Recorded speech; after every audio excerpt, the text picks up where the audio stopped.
Hello नमस्कार everyone. चलिए आज हम लोग इस वीडियो में पढ़ने वाले हैं डाइज़ोनियम लवर के बारे में। ये डाइज़ोनियम लवर क्या होते हैं, इनका सूत्र क्या होता है और इनके एग्जाम्पल्स क्या हैं, इनके बनाने की विधियां, इनके भौतिक गुण, इनके रासायनिक गुणों को आज हम लोग इस वीडियो में सीखेंगे, पढ़ेंगे। चलिए शुरू करते हैं। और डाइज़ोनियम लवर, इसको डाइज़ोनियम साल्ट बोलेंगे इंग्लिश में।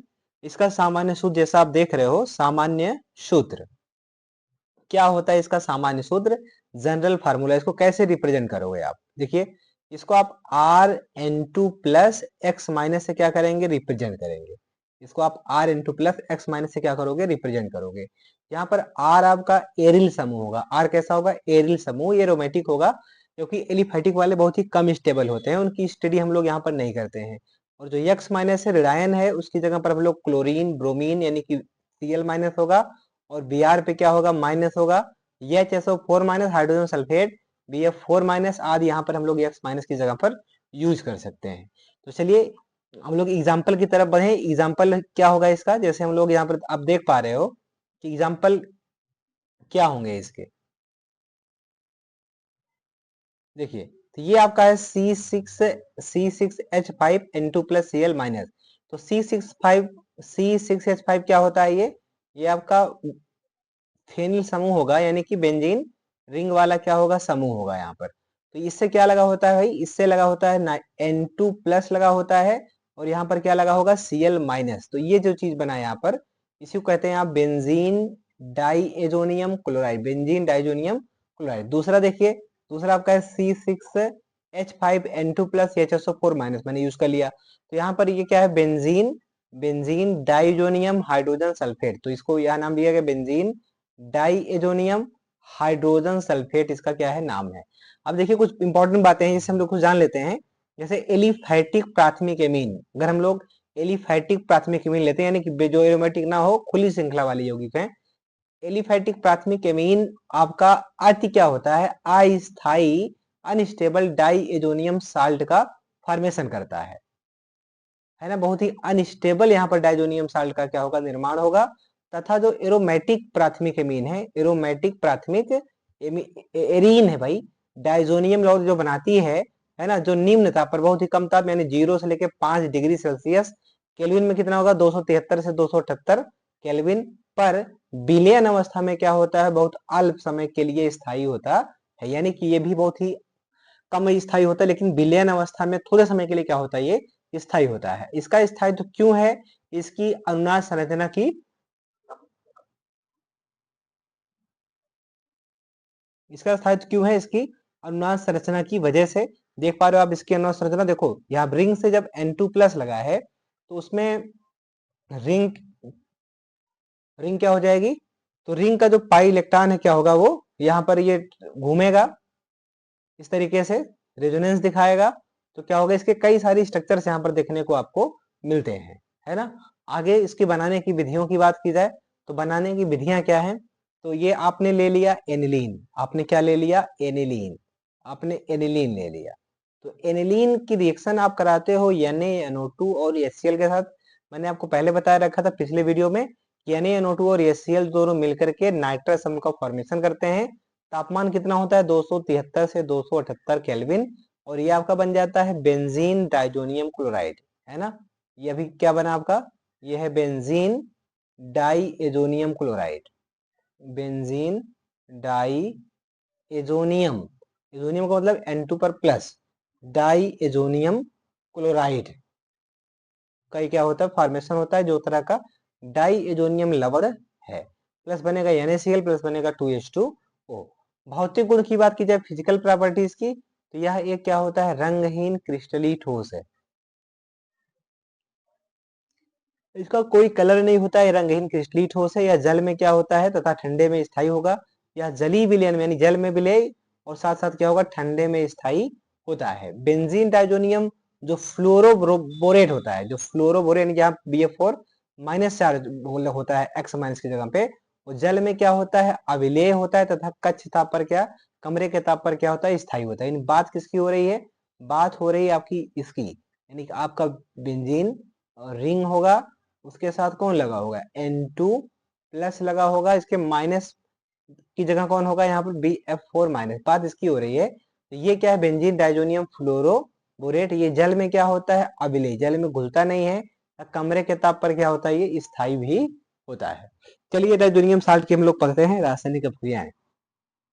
क्या है इसकी रासायनिक अभिक्रियाएं, तो बात की हम लेंगे। पहला है नाइट्रोजन प्रतिस्थापन अभिक्रिया, यानी क्या होगा, जो N2+ होगा वही प्रतिस्थापित हो जाएगा, नाइट्रोजन का प्रतिस्थापन हो जाएगा। देखिए इसमें आपका है पहला हैलाइड अथवा साइनाइड आयन द्वारा प्रतिस्थापन, यानी जो N2 निकलेगा किसके द्वारा, हैलाइड के द्वारा अथवा साइनाइड आयन द्वारा इसका क्या होगा, प्रतिस्थापन होगा। ये जो अपक्रिया होती है जिसमें क्या होता है, डाइजोनियम साल्ट का N2+ किसी हैलाइड यानी कि Cl- Br- है ना जैसे, और आपका जो Cn- अगर उसके द्वारा विस्थापित हो जाता है, तब वो जो रिएक्शन होती है वो क्या कहलाती है, सैंड मायर अपक्रिया। कौन सी रिएक्शन कहलाती है, सैंड मायर अपक्रिया कहलाती है। कौन सी कहलाएगी, सैंड मायर अपक्रिया कहलाती है। ठीक है, सैंड मायर अपक्रिया कहलाती है। ये करते क्या है, आपने ले लिया बेंजीन डाइजोनियम हैलाइड या क्लोराइड, ये बेंजीन डाइजोनियम साल्ट है, बेंजीन बेंजीन डाइजोनियम लवण आप ले लेते हैं।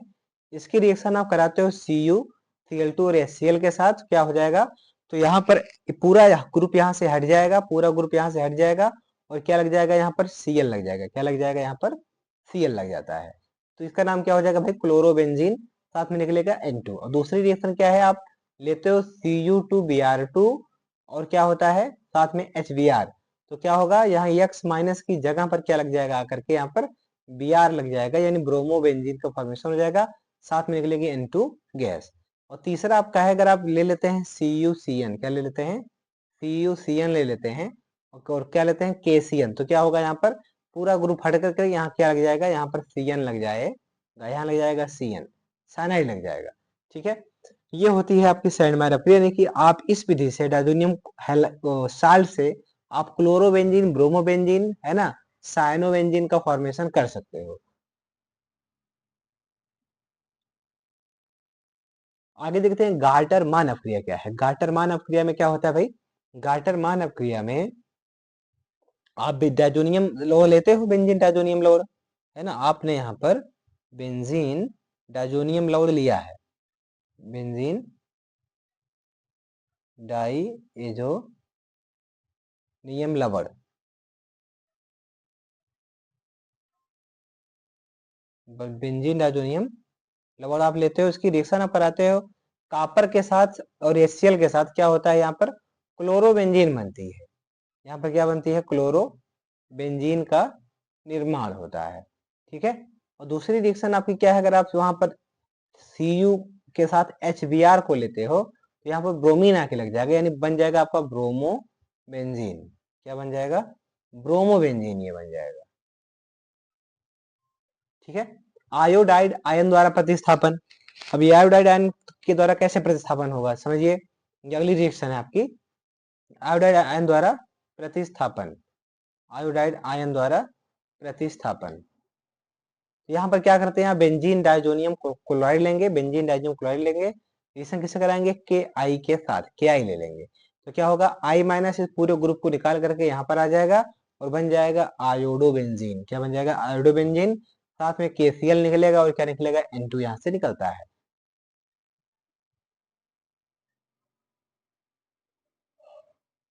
अगला है आपका फ्लोराइड आयन द्वारा प्रतिस्थापन। यहाँ पर क्या करेंगे आप, यानी कि F- जाएगा, उस ग्रुप को लगा करके वहां पर लग जाएगा।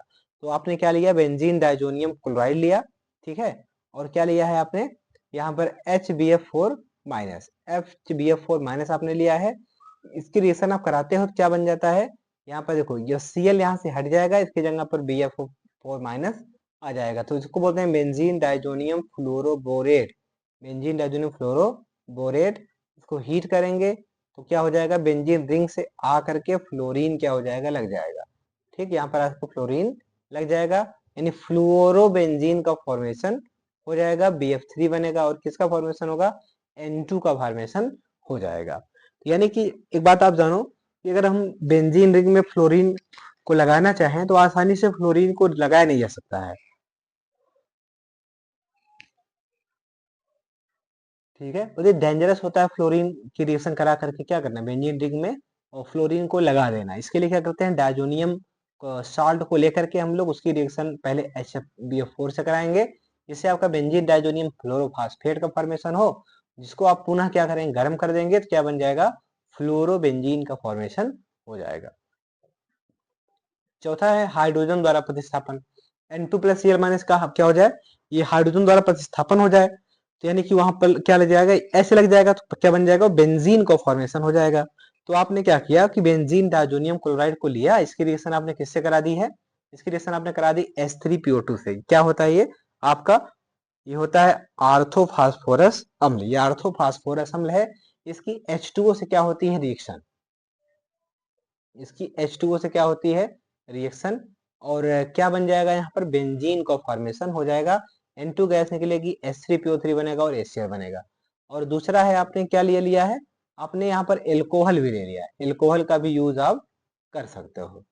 ठीक है, यहाँ आप एल्कोहल का भी यूज कर सकते हो। आपने एथिल एल्कोहल ले लिया, आपने यहाँ ले लिया है एथिल एल्कोहल CH3CH2OH। तो क्या बन जाएगा यहाँ पर आके यच आकर के यहाँ पर भी लग जाएगा, इसको भी आप बोलेंगे बेंजीन, यानी कि N2+CH3CHO और HCl का फॉर्मेशन साथ में हो जाएगा। हाइड्रॉक्सिल समूह द्वारा प्रतिस्थापन कैसे करेंगे भाई, तो अगर आप डायजोनियम साल्ट की रिएक्शन थोड़ा सा तापमान आपने बढ़ा दिया, कितना कर दिया 10 डिग्री सेल्सियस, बहुत थोड़ा सा बढ़ाया, बढ़ा देंगे तो क्या बन जाएगा बेंजीन डायजोनियम क्लोराइड जो यहाँ पर बना हुआ है, benzene diazonium chloride, benzene diazonium chloride जो यहाँ पर बना हुआ है। ठीक है,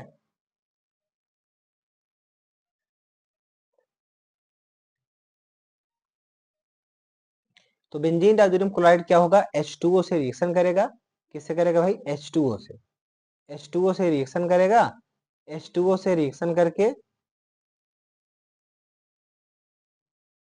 283 केल्विन तापमान पर क्या बनाएगा फिनॉल बनाएगा, क्या बनाएगा फिनॉल, यानी कि ये समूह यहाँ से हट जाएगा, वो लग जाएगा यहाँ पर फिनॉल। ये आपका क्या है benzene diazonium chloride, benzene di azonium.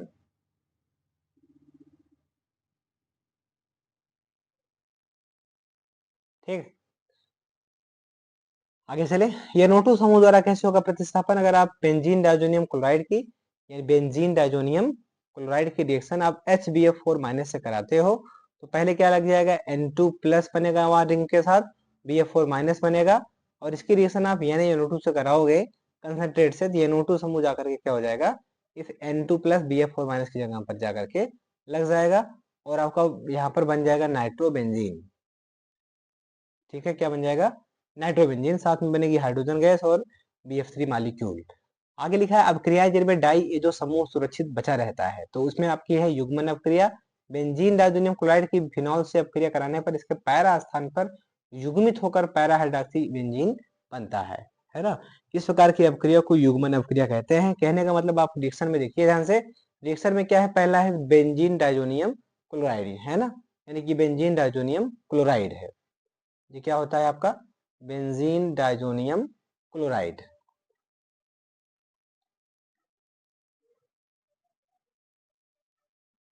ये जो बेंजीन डायजोनियम क्लोराइड आपका है किससे रिएक्शन करेगा फिनॉल से, किससे करेगा रिएक्शन फिनॉल से, ये आपका बेंजीन डायजोनियम क्लोराइड है।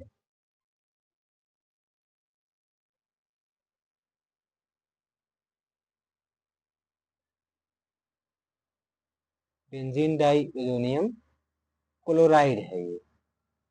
ठीक है, और ये किससे रिएक्शन करता है ये फिनॉल से करता है रिएक्शन, है ना। OH- की उपस्थिति में क्या हो जाएगा यहाँ का ये सब कुछ क्या हो जाएगा यहाँ से निकल जाएगा, HCl यहाँ से निकल गया और यहाँ से N2 निकल जाएगा, तो रिंग जाकर के दूसरे रिंग से जुड़ जाएगी, और पैरा पोजीशन पर तो बोलेंगे पैरा हाइड्रॉक्सी एजोबेंजीन, इसको बोलेंगे H2 निकल गया और HCl का फॉर्मेशन यहाँ से हो गया। इस प्रकार के हाइड्रोजोनियम लवण की एनिलीन से क्रिया द्वारा पैरा एमिनो बेंजीन एजोबेंजीन बनती है, यानी कि अगर आप इसकी रिएक्शन किससे करा देते हैं आप एनिलीन से, किससे करा देते हैं एनिलीन से, ये आपका है एनिलीन। ये एनिलीन है, और ये कौन है, आपका बेंजीन डाइज़ोनियम लवर। रिएक्शन होगी तो क्या बन जाएगा, H plus para para aminobenzene, para aminobenzene, पीला रंजक होगा, येलो डाई होगी ये, ठीक है। तो यहाँ पर क्या हो जाएगा, यहाँ पर भी यहाँ से HCl निकलेगा और N2 गैस यहाँ से निकल जाएगी, यानी कि एक रिंग दूसरे रिंग से क्या हो जाएगी, नहीं N2 प्लस यहाँ नहीं निकलेगा भाई, HCl निकलेगा, तो उस N डबल बॉन्ड N से आकर के क्या हो जाएगा, रिंग जाकर के जुड़ जाएगी। तो यही इसी समूह को बोलते हैं एजो, इसी समूह को बोलते हैं एजो। ये आपका पैरा एमिनो एजोबेंजीन का फॉर्मेशन यहाँ पर हो जाएगा, पैरा इमिनो एजोबेंजीन का फॉर्मेशन यहाँ पर हो जाएगा। यहाँ बेंजीन के जगह पर क्या होना चाहिए भाई, एजोबेंजीन होना चाहिए, है ना, पैरा इमिनो एजोबेंजीन या एजाबेंजीन, एजोबेंजीन, ठीक। अब डाइज़ोनियम लवर का क्या महत्व है, डाइज़ोनियम लवर बेंजीन वाले में रिंग में आपको अगर फ्लोरीन लगाना है, क्लोरीन लगाना है, ब्रोमीन लगाना है, आयोडीन लगाना है, तो इसके लिए बड़ा ही सूटेबल माध्यमिक होता है, ठीक है। आज समूहों के प्रवेश के लिए उत्तम क्या होता है, माध्यमिक होता है। डाई एजो समूह का अन्य समूहों द्वारा प्रतिस्थापन, तो डाई एजो समूह यानी कि नाइट्रोजन वाला रिंग में है, को समूह का जो अन्य समूहों की तुलना में क्या होता है, प्रतिस्थापन, ये हेडिंग है आपकी, ये आपकी क्या है, हेडिंग है, ठीक। और ऐसे एरोमेटिक प्रतिस्थापित यौगिकों को बनाने में सहायक है, जो सीधे बेंजीन, जो सीधे किससे, बेंजीन अथवा प्रतिस्थापित बेंजीन से नहीं बनते हैं, उनको क्या करेंगे, इस विधि से हम बना सकते हैं। डाई जो समूह का अन्य समूहों का द्वारा प्रतिस्थापन ऐसे एरोमेटिक प्रतिस्थापित यौगिकों को बनाने में सहायक है, जो सीधे बेंजीन अथवा प्रतिस्थापित बेंजीन से नहीं बनते हैं, उनको आप क्या करते हैं, इस विधि से बना सकते हैं। चलिए, आज हम लोगों ने बात किया यहाँ पर डाई एजोनियम एलोर के बारे में, इसके बनाने की विधियां, इसकी कुछ फिजिकल प्रॉपर्टीज और केमिकल प्रॉपर्टीज। हम लोग नेक्स्ट मिलेंगे नए वीडियो में नए टॉपिक के साथ, तब तक के लिए सभी को नमस्कार। चलिए।